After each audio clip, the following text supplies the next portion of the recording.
Hello, my beautiful spiritual seekers. It's Sid here, your spiritual muse, Crystals of Quartz on Instagram, and I'm here once again to talk to you about another magical full moon. So this is the full moon that is in my sun sign of Gemini, which is in my 11th house, the house of friendship. So if you're ever interested in knowing about what house the moon is in for you, you can always book a reading with me. I love sharing with you how the moon affects you personally, because they always affect us all in different ways, regardless of what's going on.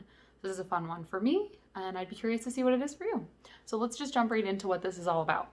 This is the Gemini full moon on November 30th at about 4:30 a.m.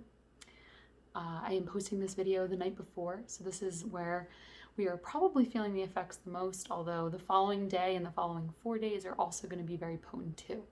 Full moons are always about release, so it's a great time to do some meditation on letting go. You don't need to necessarily think of exactly what you want to let go. You can just breathe and release it and allow the universe to take from you what no longer serves you. That's totally fine. So what is Gemini all about? So Gemini is one of, or probably the chattiest of all the signs. We love to talk. We're great at communicating. I have no doubt that that is part of the reason why I am where I am today and why I love doing this YouTube channel, because I love to talk to you guys. I love to communicate. I like to think I'm a fairly good communicator. So Gemini is a very mental sign. It's an air sign. So the air signs are always thinking. Our brains move a million miles an hour, and we all have Gemini in our chart somewhere as well. So I would tell you where Gemini hits your chart if you're ever interested in a reading. It can explain a lot about yourself. It's all about communication and also duality, because Gemini is the sign of the twins. So there is always duality in life. There's the masculine and feminine. There's the good, the bad, the in-between. And that's what life's all about. And it makes life beautiful, right? If it wasn't for the not so good times, we wouldn't appreciate the good times so much, right? So I really love everything that has to do with Gemini. Guess I love myself. So there you go. But to me, it's a really positive moon where we can focus on releasing issues we have in our ways that we communicate and the ways that we think. If we think a little too obsessively, or if we tend to be the people that put our foot in our mouths, we can really focus on our communication. You can focus on how you are with listening as well, because that is a huge component of communication, right? So that's Gemini in a nutshell. And now I'm going to talk to you about what other aspects are going on in the sky that influence this full moon, because as you know, if you watch my videos, there's a lot more than just what sign the moon is in. So right now we have the sun trine Mars, which is about motivation and luck towards our goals. Mars is going to help us get there. Trines are very positive. And Mars is the sign of battle, the sign that fights for what they want, the warrior. So it's a great time to fight towards your goals, even though it is more really about releasing. Because of that aspect in the sky, it's going to help us towards our goals. Then we have the sun square Neptune, which is about imagination and action being needed. The sun is square Chiron, which is a lucky time for healing, because Chiron is the wounded healer. Then we have the moon square Neptune, which is going to be a tense emotional time, where we might see some reactions in the greater whole, which would mean like society as a whole. We also have the moon sextile Chiron, which could bring about positive emotional healing. Venus trine Neptune, which is about luck in love and friendship.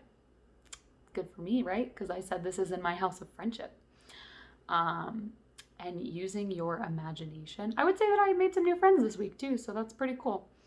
Then we have Mercury trine Jupiter, which is about happiness, communication, and it's very expansive. So we're going to be talking this full moon and hopefully loving it. Then we have a sextile to Saturn, which is about communication restrictions, but it's also a positive time. So we may have some restrictions, but it's going to turn out okay. Maybe they're going to help us in the long run. Then we have Mercury sextile Pluto, which is about positive transformation through communication and learning. So again, communication, Mercury's coming in big. Mercury is the planet of communication. There's a lot of aspects to it. Then we have a Mercury trine to Neptune, which is going to bring about synchronicity and other realities. Ooh. And then we have Mercury trine Chiron, which is about synchronicity and healing via communication. So if we have beautiful aligned communication, we can find synchronicities with other people and in our own lives as well, maybe things coming up. So pay attention. Pay attention to the way that communication happens around this time. We have Mars square Jupiter, which is going to bring about a battle for what we value that leads to growth. That's probably where the communication restrictions are going to come in with Saturn. Then we have Mars square Pluto, which is about rebirth via battle. Interesting. We'll see how that plays out. Saturn square Uranus, tense societal changes. That's been happening, right? We're just used to that. This is all these planets lumped together that have been doing this for months. If you've been watching my videos and you're familiar with the planetary alignments these days. We have Saturn square Uranus, which is going to bring, I think I just said this, 10 societal changes. I guess I wanted to say it twice.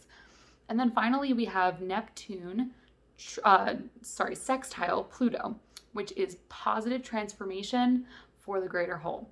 So these outer planets are really bringing that positive transformation still. It's still coming, right? So in the meantime, focus on your relationships and your communication at this time. And I think they could be really awesome. We can make some new friends at this time. We can use our imagination to have good communication, and we can really transform our personal lives. So try to focus on the personal while the societal stuff is getting kind of crazy. But at the same time, you can communicate with your loved ones and your friends and maybe have some breakthroughs. So I hope you enjoyed this full moon forecast for the full moon in Gemini. I know I am enjoying the energy. I hope you are as well. Let me know if you would like a personal moon reading. I love to do them. We can do them at any time of the month. They're right on my website, Crystals of Quartz, under services and readings. So let me know. I also do tons of other astrological readings. And if you're catching this video before the end of Monday, I am having a 25% off sale on my website, crystalsofquartz.com. So that includes the readings. Yay! So hopefully you can get yourself one at a discount. And I hope you guys have a beautiful full moon in Gemini. Much love and thank you guys for watching. Mwah!